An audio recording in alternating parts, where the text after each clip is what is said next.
Hello, useful content creators, and today I have no fancy intro. In fact, I have a confession. I wasn't able to complete it. I wasn't able to finish it because tonight I had a bit of a lime, what we call a lime in Trinidad and Tobago. You call it hangout other places in the world with some of my friends, and it was a good friend of mine and his family and our kids. We had a lime together. And it was a great lime, excellent lime, but it was in the night time right before this podcast, so I wasn't able to do the usual fancy intro for the podcast. I did, however, with my wife and with my friend's family, make some excellent homemade pizza.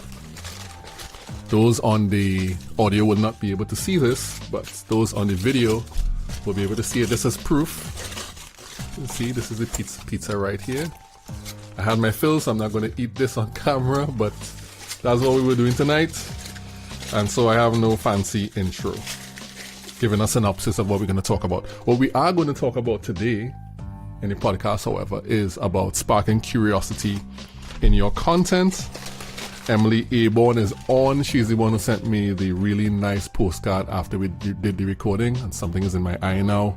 This is very messy, but I'm just doing this to just show that I wasn't going to get everything done perfectly, and the show has to go on. So enjoy the podcast and let's make useful content.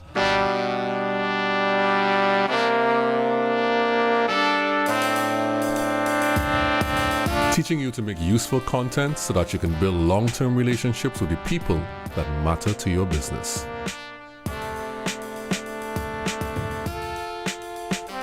Hello and welcome to the Useful Content Podcast, and today we have a new teacher in the Useful Content classroom, Emily Aborn.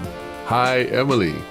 Hi, Juma. Thanks so much for having me. I'm excited to be here. It's great to have you on. I found you on the Facebook podcasting collaboration group, and it was a really good find because when I went into your content, I saw all of what you do, and you're a really excellent copywriter and content writer. I think you do both. Do you? Yes, interchangeably. Yes. All right, great. And I am enamored by people who write because I don't consider myself an excellent writer. I do scripts for videos and things of that nature, but I really give kudos to people who can sit down and create and write content. So could you please share with the people what you do and how you help your clients create useful content? Sure. Thank you for the opportunity and for the enamorment with writing. It's like one of those things that I just can't stop. You know how like an artist, they just have to create. Same idea. So I do copy and content. And the reason I kind of like, there's sort of two pieces to that is copy is a lot of that sort of conversion, written for conversion. So it's like your website copy, sales pages, emails, things like that. So things with the goal of probably trying to get somebody to be a customer or guide them to take the next step. And then content is a lot of the blogs and the social media and the emails and the podcasting and things like that. And so I write it for people. And I also do a lot of like strategy work with people. So people that are, willing and able to write it themselves and do it themselves and put it into motion themselves, we sit down and we do a lot of like the strategy pieces with that. So a lot of that, a lot of brand messaging, things along those lines. Really, like I really want to help people like have a well-rounded approach to their marketing and not just think of it as like the email they send out every week or their website and their website's doing all the work. So it's just like a big kind of picture approach. So why both? Why didn't you just focus on content writing or copywriting? Why do both? Well, that's a great question. And thank you for your curiosity. I know we're going to get more into curiosity today. I think that one can inform the other, like they go hand in hand, right? We can't just be selling people all of the time. And we also can't just have informative information all of the time or things on our website that are like blogs and stuff like that. So I also think that like we can repurpose both of those into different aspects of our business. And so that's kind of what I mean. It's just taking the two hand in hand. And honestly, I didn't want to just call myself a copywriter and I didn't want to just call myself a content writer. So I was like, I think I'm like the only person, but I just like, I'll put them together. So then how would you define yourself when you introduce yourself? What do you say to people? I actually usually tell people that I'm a writer. I just say I'm a writer because often what I find is that the next question people ask me is, what do you write? And so then I get the opportunity to explain what I write. But I usually keep it really, really simple. And that's actually a good way for us to spark curiosity in other people. Like, you don't have to go into this long, expansive title about what you do. You can just keep it really, really simple. My husband, for example, he's a painter. And when people ask him what he does, he just says he's a painter. And then people often ask the question, what do you paint? Like, oh, are you an artist painter or a house painter? So it's just a good way to get that conversation going with people. Oh, that's good. That's good. That's a good tip before we even get into the main course of the content. So great. So that's a great introduction to you and to what you do and how you do for your clients. Let's get into the thing that we came to talk about today, which I found was a really excellent topic. And it sparked my curiosity when you sent it across, which was how to infuse curiosity into your content. And I think that we're going to probably say the word curious many times over the course of our discussion today. But tell me, what does that mean, infusing curiosity into your content? Yeah. So the best way I think I can describe the feeling of it is curiosity is like this force that propels us forward. So I'm not on TikTok, but I have a lot of friends who are on TikTok. And the way that it works is that TikTok basically just keeps them engaged by showing them like another thing they're interested in and another thing they're interested in and another thing they're interested in. And people can basically follow that rabbit hole for a long, long time, right? So I like to think of curiosity as that. We're not addicting people to our content, but it's that forward motion and like keeping people engaged, keeping people interested in the next thing, propelling people forward to learn more or to take action in some way. So that's kind of how I define as it relates to our content. And I think that the best part of it is that it's like what actually sparks interest in our content, right? It keeps it from being boring. It keeps people interested. Your LinkedIn posts are a great example of sparking curiosity in your content. Like, you write really good LinkedIn posts that just give you just enough, but not too much. And it raises questions and it leads to engagement and it doesn't close loops for people. So it keeps them sort of interested in what you're going to say next. And like, I always know your name is one on LinkedIn that I look forward to whatever you've written. You haven't told me how to think. You haven't told me what to believe. Like, I'm just interested and engaged in what you're going to say. That example wasn't planned ahead of time, but thank you. So here's the thing. The thing is that when I think about curiosity, because I am very strongly into video, you often hear about your hook. Back in the days in advertising, they used to call that your headline or the thing that will cause someone to want to read the article. And I know over the years, there has been some shaking up in the industry of content with regard to clickbait and these things not being genuine. And so you've seen the change of places of companies like BuzzFeed, where people are moving away from things that may say one thing at the beginning and then turn out to be something else. How can you spark curiosity without being misleading? Is there a way that you can make sure that that does not happen? Oh, definitely. So I'm not talking about clickbaity stuff here. In fact, I don't even think you need to be bright and flashy and sizzly to spark curiosity. And what I mean by that is, let's just say everywhere you look is confetti online. All of a sudden, all the confetti starts to look the exact same, right? And it's no longer flashy. It's no longer eye catchy. So my best tip on that is like, be yourself. And like, you don't need to be anybody else's level of exuberance. You don't need to be anybody else's personality. You don't need to do any of these other things to contort yourself to keep people curious and keep people interested. I think that being yourself and like standing behind that is actually one of the best things for keeping people curious. And I will say that, like, I know that the clickbaity and flashy stuff and hooks and all that works for some people. And there's also other people that it really, really repels. And so you will find your people. Like the more you become yourself and show up as yourself, you will find the people that are engaged with what you're doing, curious with what you're doing, and not into, and it's fine if you are clickbaity, but that, you will find where your people sort of fall. Right. And so I think that when people hear be yourself, there is a tendency to think that I can just do anything I want. Whew. Or maybe some people, it might sound fluffy, or like it doesn't really give them clear direction as to how they should structure the way they create their content. Is there a way in being yourself that can be structured or people can replicate and follow to get the most value out of creating the content? Great question. I'm not an expert in telling people how to be themselves. But what I will say is we all kind of get to choose, even if my personality is over the top and super hyper and super exuberant, like, do I want to come in like that with my content? Right. So there are places I do, like on my podcast, I come in hot. Like I'm just like coming in like a freight train. But oftentimes with my clients, that's not really going to be appropriate. So there are different versions of me that I show up as in different places, right?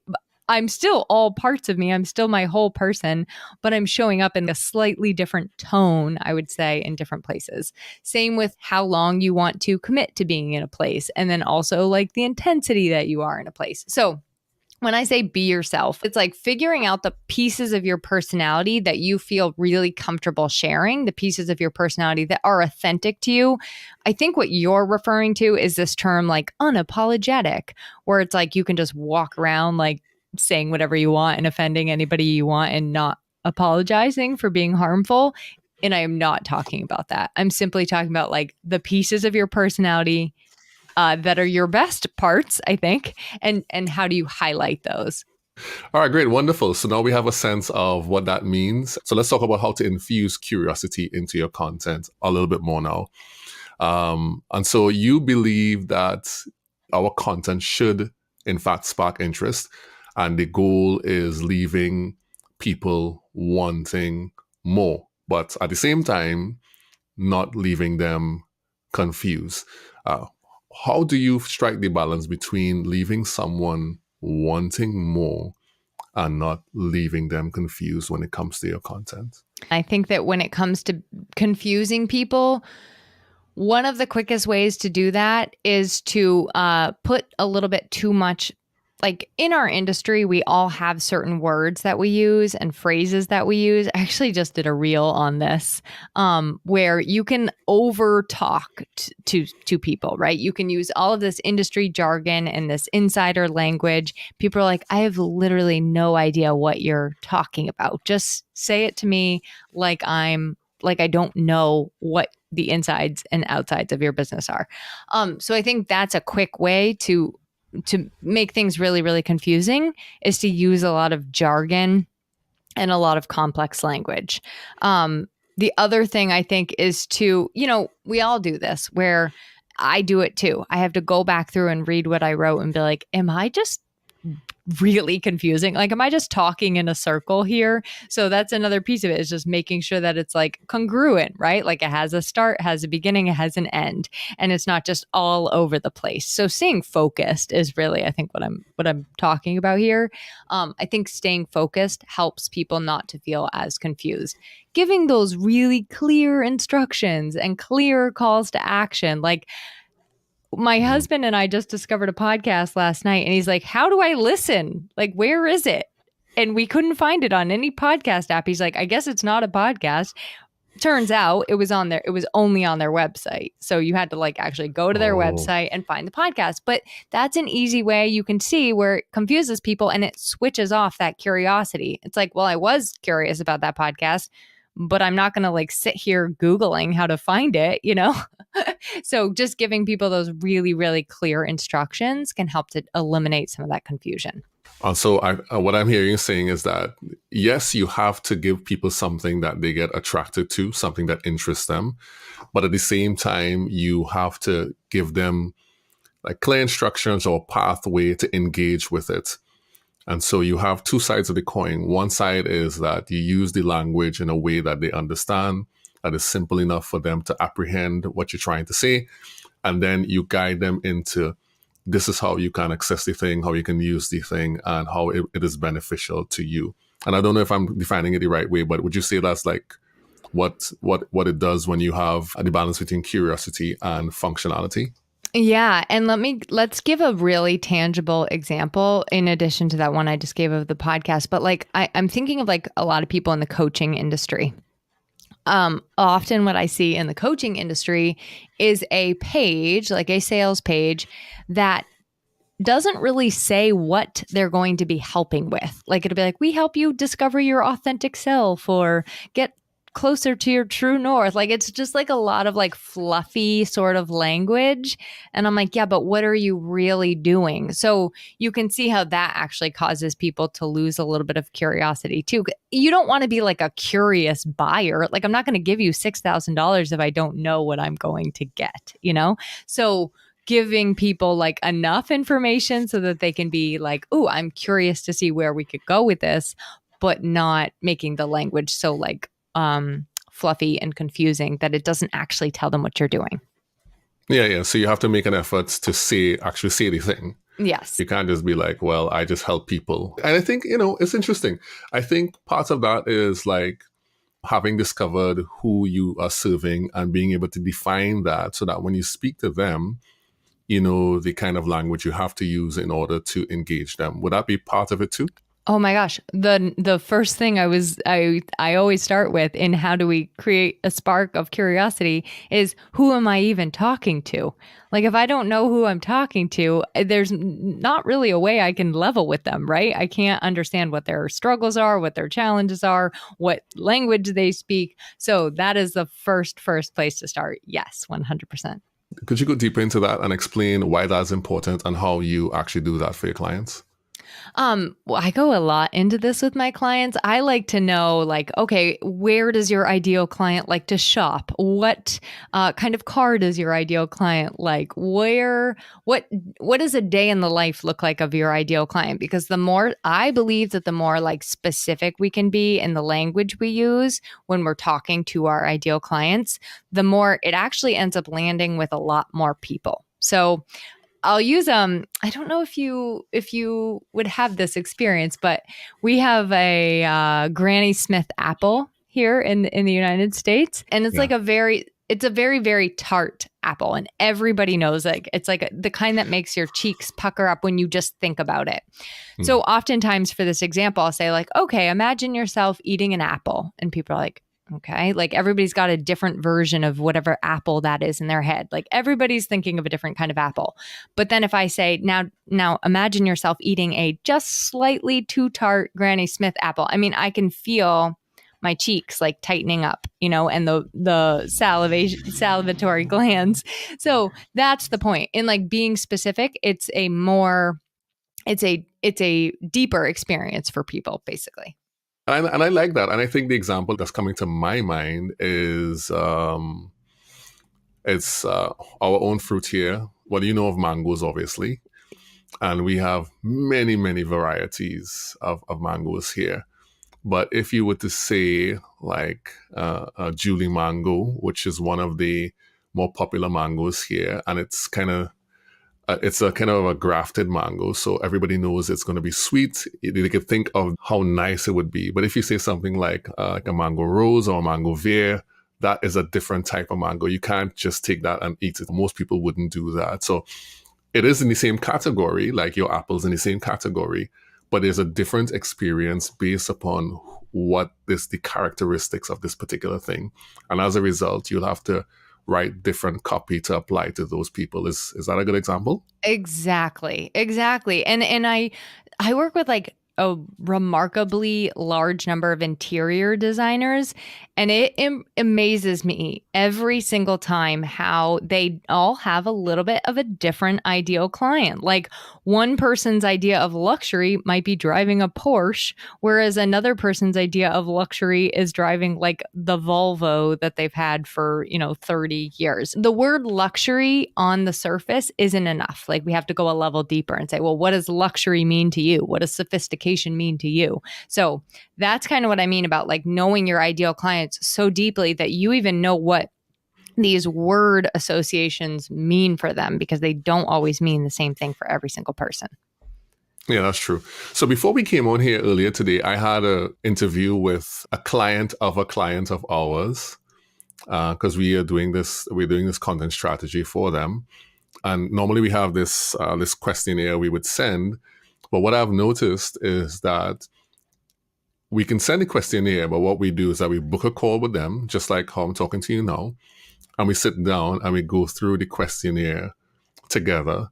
And I would ask them the question, but then they would respond, and then I would ask another follow-up question about the same question, and then you realize that it expands into this world of detail about them and why did they choose the service and how it's working for them and what they would do without it and different things. And you get such deep detail through the conversations that you have with the clients. And so is it a good thing, or how important is it to have conversations with your own clients in order to find out what they prefer and what they like and what actually their problems are, so that you can create this content that sparks curiosity? Yeah, I think it's really important. I love that you do that. And I do the same thing. And I think that it helps. What it helps is when I like to think of like if you're writing or doing a podcast, just think about it like you're talking to one person, like in your mind, just have like one person in your mind, like one of your ideal clients in your mind. And I think when you do that, it helps people feel really, really seen. Like I can't tell you how many people I will be talking to one person in an email, and that is somehow the email that I get like tons of replies to. Like, this spoke right to me. Like, you were inside my head. I'm like, well, I was in someone's head, but apparently, we all had that collective experience. So I can't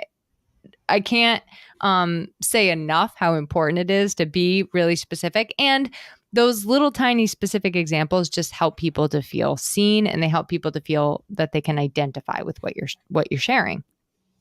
Lovely. All right, so let's talk a bit about what you have to avoid when creating this curiosity with your content. And I know you probably have like a list of things that people should avoid.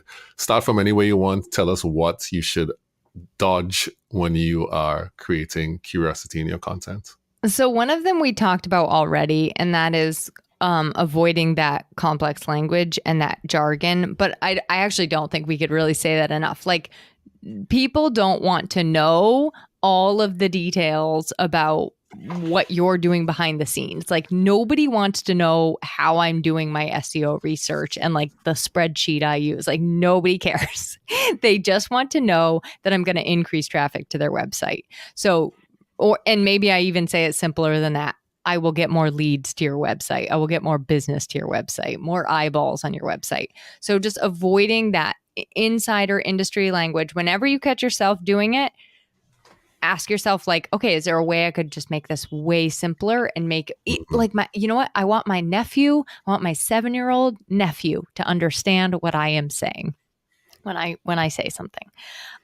Number 2 is to not lead the witness. And this is what I was saying you do really well earlier. So leading the witness is sort of like when I tell somebody what I think that they should think. When I close a loop, right? I don't leave it open to like, well, what do you think about this? Or how do you experience this? Or can you relate? Can you identify? What are your thoughts on this? Like, I want to keep those loops nice and open, because that's the way to create conversation. Think of the difference between like a social media post you see where somebody's like, unpopular opinion, and they just lay it out there and then they period, like full stop, right? Like maybe it even says full stop. And you're like, okay. And then you move on. But if somebody says their unpopular opinion, doesn't close the loop for you. So you're like, maybe I don't agree with this opinion. Maybe I can contribute my thoughts, or maybe there's another way to look at this. It lets me then as a reader be curious and like do a little self exploration. And then also it opens it up to engagement. So we can do this like in any version of our content. I don't like to like on my podcast, it's not prescriptive. And I think that's actually the word I want to use, not being prescriptive. So we're not like telling people what to think, how to do things, exactly what they, what to believe. We're leaving it open. Like, what is your experience of this? What do you think about this? Do you think you could apply this? Here are some different ways you might be able to apply it depending on who you are. It's interesting. I think that you don't really automatically think like that. You have to train yourself to think like that or to communicate like that, where you invite someone into something that they can be a contributor to. So it's almost you invite a conversation as opposed to like telling people, like talking at them. What's some of the best ways you found that you can allow that to happen, to get people to come into the conversation? What's some of the ways you can spark the curiosity enough to invite people into the conversation? Okay, here's where I think it really has to start. I think it has to start inside out. I think that we have to know that we do not know everything, and we have to approach conversations with a curious mindset, right? Like, this conversation is a great example. I don't want to come on your podcast and just be like, here's what everybody should do. I want you and I to have a conversation back and forth with you giving me your thoughts on curiosity, me giving you my thoughts on curiosity. I want your listener and your viewer to be like, I might actually have some additional thoughts in that area. Like, I want it to be this, like, I don't know everything. I'm not like the expert or the guru or the one sitting on top of a mountaintop. And I think that's where it starts. It starts inside, knowing that we don't have all the answers. Even for our clients, we don't have all the answers. So that's where I think it begins. Like, set the tone internally.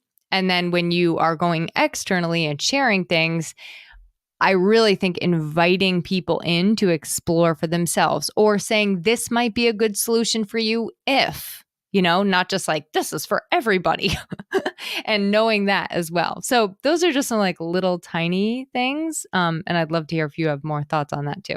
Well, you made me think, what are good ways to invite people in? Like, what is kind of language that you use to invite people in and to allow them to be a part, as opposed to them feeling like they have to stand on the outside and look at this content? What have, in your experience, how has that been, inviting people in? Like, I'll use my email as an example, and then we can get into like some other like really tangible things. But for my email, I always will say like, I really want to hear from you, so hit reply if, or I'll ask them a question and then say like, hit reply and tell me your answer. You can do the same thing in your social media. You can, that's why we say like, comment below if, or shoot me a DM if. And then on my podcast, I always like to say, like, if you have opposing thoughts or don't agree or have additional thoughts, like, I definitely want to hear from you. Here's the information, how to connect with me and find me and email me and all of that stuff. Or write me a review and tell me. I mean, I don't want to hear if you don't agree with me on my reviews. But so I think it's that kind of stuff, and you can do it on your website too. I had a contractor I just worked with, and instead of saying contact us, they said say hello. And I was like, oh, I love that. It just kind of like brings people in, right? It's not just that contact us button or book now. It said say hello. And I was like, that's a really good way to invite people into a conversation with you. I like that. I actually like, personally, this is me personally now, I like appropriate disagreements. I like that because it helps you bolster your perspective. It either adjusts your perspective or it strengthens your perspective. And so when people come with differing things and different points of view, it really is very useful. So I tend to invite those things. Good stuff. Because I think it's because you are a curious person. And like you said, we don't, or like we were talking about, we don't know all the answers, right? So challenge us. Give me a better answer. Yeah. I love that idea.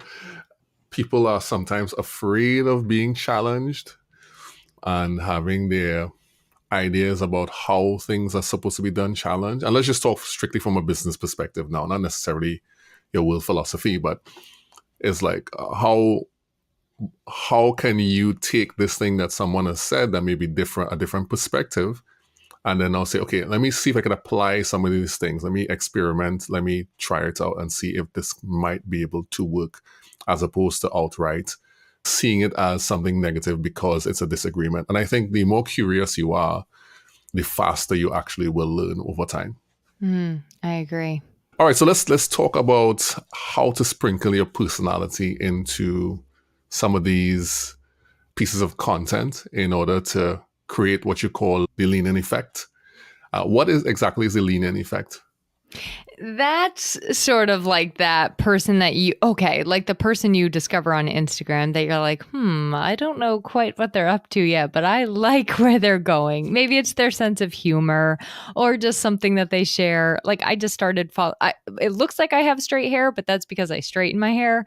I just started following this girl that teaches people how to like use wavy hair and not make it look awful, because the big joke with wavy hair people is like you wake up either looking like you're possessed overnight or you straighten it. So anyway, it's things like this that make you relatable and get people to lean in.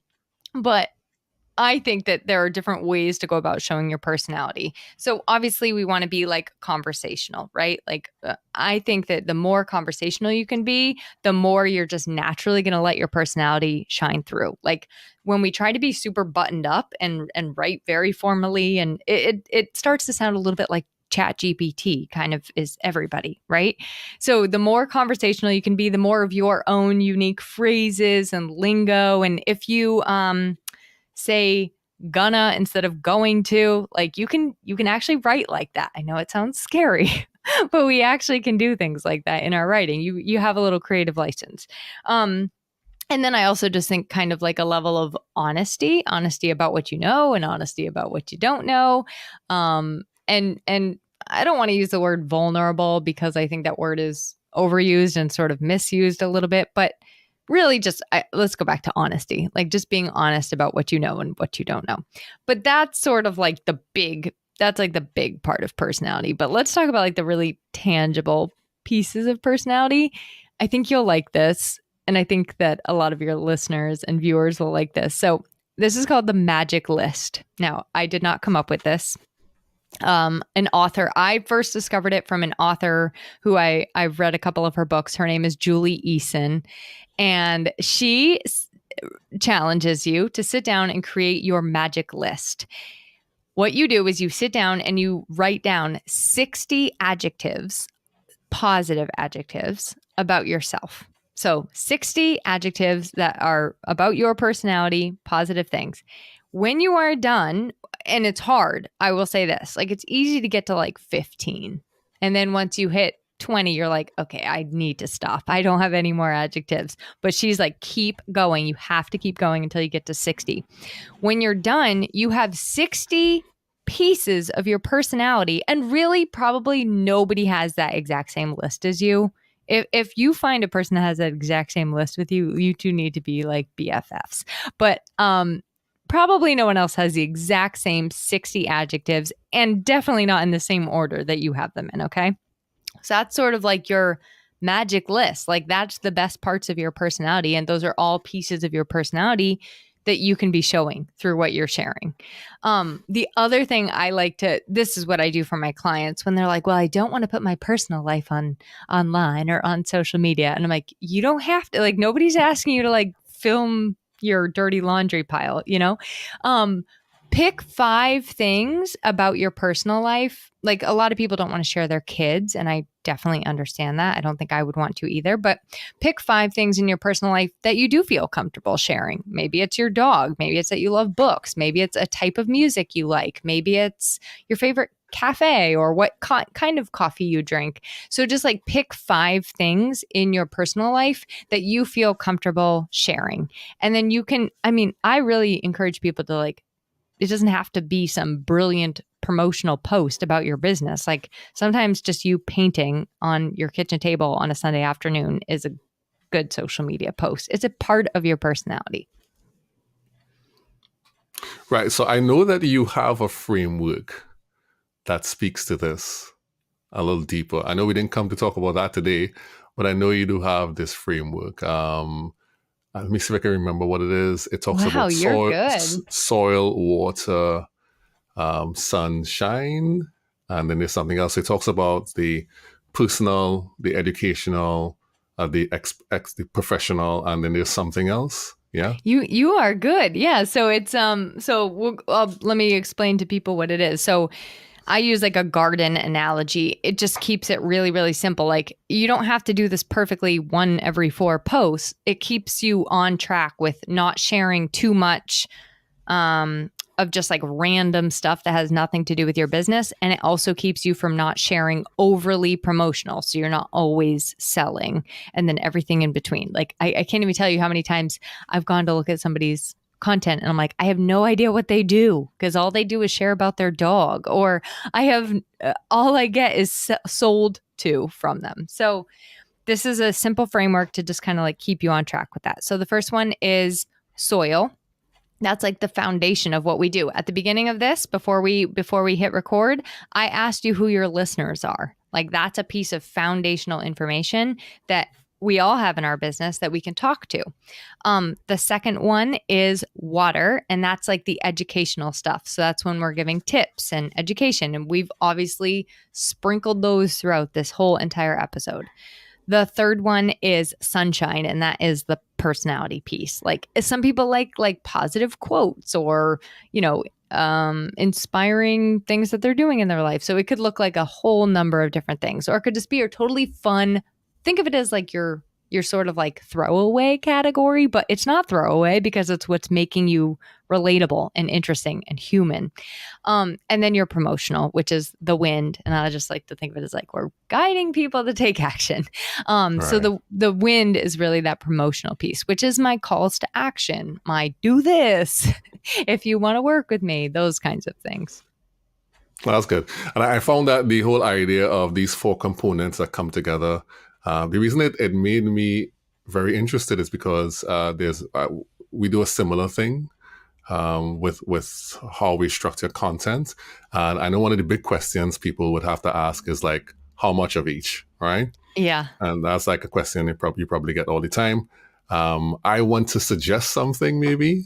I think so. When I look at your content, I see on different platforms you do different things. Like on Instagram, you do have a lot of more personal stuff, right? And you share that. And of course, over the years, the debate has been personal versus private. You keep the private stuff out of the public eye, but the personal stuff, depending on what you want to share, you could share.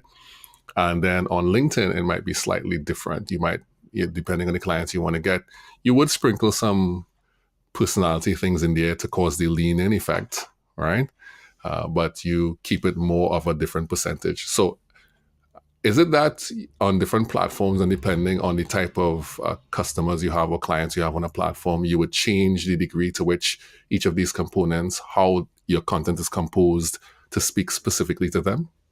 I think that they have been saying, and you would probably know this better than me. I'm very bad at LinkedIn. I'll say that. But they do say that you should be able to apply this to all of the platforms because of the way, that your LinkedIn, I think, wants a little bit more of that personality as well. So I don't think that you should probably differentiate. You may differentiate a little bit how you share, just given the actual format of content that some platforms let you do versus others. But supposedly it's supposed to translate across all of the platforms. Okay, great. Well, that's good advice too. Yeah, I mean, and I guess you could experiment as well and find out what works. Yeah. Yeah, I, you know what? This is a good challenge for me because I only show up to LinkedIn when I have a podcast episode to share. And I need to remember these other type. People are probably like, all she ever does is talk about her podcast. And it's true. I am the cobbler's son shoes right now. So yeah, I think it's good. I mean, depending on your life and how your clients and where you're located, there's so many different elements to determine how you show up and how you share content. It's not one size fits all by any means. Totally. Yeah. There's some principles that are true, but then there's stuff that you have to discover for yourself. Great. So, Emily, are there any last things you want to share with our listeners and with the people about how you can infuse curiosity into your content? Any last notes that you want people to take away? Okay, last thing, and I think this is a really good one to leave everybody with because it's like a question we can just keep in our minds all the time. If you want to create content that sparks more curiosity, what you have to begin with is this question. Would I follow me? Like, if I was on the other side, would I be interested in this content? And that's really it. And if your answer is yes, somebody else will be too. And if the answer is no, oh my God. Then you got to go back to the drawing board. That's a good question to ask. Hopefully people are truthful to themselves and they really say like, yeah, I would enjoy this or I won't. And for example, you have 2 podcasts, right? And I know she built this back in 2019. You have a couple hundred episodes of that. You have really done your homework. I'm very proud of you. Thank you. Thank you. And I would say that what was the question I was going to ask? What did we just talk about just now? We spoke about... Oh, would I follow me? Right. And so you're an experienced podcaster. And somebody I had on the podcast some time ago talking about podcasting spoke about the need for you to go back and listen to your own episodes. And I suspect that you have done that over the years. Yes? Yes. And they used to be cringe worthy. Like this is how I was like, oh, I need to stop following like a script for my questions, because I would listen back to myself and I just would just ask a question after a question after a question after a question. And I'd be like, my answer in between, like, you're so good because we engage back and forth. My answer in between would be like, I love that. And then I would just ask my next question. And so it's truly that. It is going back, listening to yourself, reading your own stuff. I had a guest on my show, Mignon Fogarty, and she said every year she goes through her content and she does like an audit. Like, is this interesting? Yeah. That's the way to go. And I think that audit is so helpful. In fact, depending on how often you release your podcast, you should in fact do a weekly audit. You should just listen to it. I listen to my podcast when I release it every week. I just listen to it and see. I was like, oh my God, I did terribly there. Me too. And sometimes I need to go back and be like, fact check. Last week I told you this, but I didn't mean this. Or I said this phrase totally wrong. Yeah. And that is one of the ways that you could really make your content better and build more curiosity as well. So that's good stuff. Well, thank you so much, Emily, for coming onto the podcast and sharing such useful insights into how to infuse curiosity into your content. I know some of the people may want to get in contact with you and find you online. So could you tell people where they can find you on this worldwide web and on social media platforms? Sure. And I just want to say a big thank you for having me. This was great. The easiest way to find me, and then you can connect to all of the social media things, whatever your flavor is EmilyAborn.com. And my last name is kind of like acorn with a B. So EmilyAborn.com. Excellent. So thanks again for coming on. Thanks people for tuning in to the Useful Content Podcast, Useful Content Classroom. Dismissed. And we're clear. I love it. I love your sign off. That is fun. Very nice. You know you're still recording, right?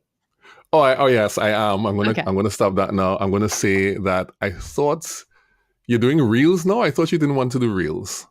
I started doing reels and I'm having fun. And I told myself, I said, I hate these. I will never do these. And I actually am enjoying myself. So that's interesting. Trying new things, right? Yeah. Never say never. All right, let me just stop here. The Useful Content Podcast is brought to you and produced by Relate Studios. You can see the work we do on our website at relatestudios.com. If you like what you've heard on the podcast today, please follow and come back in 2 weeks for another great episode. And if you want to get more useful content in between that, you can follow me, Juma Bannister, on LinkedIn and on Twitter. We all know it's still Twitter. See you soon in the Useful Content Classroom.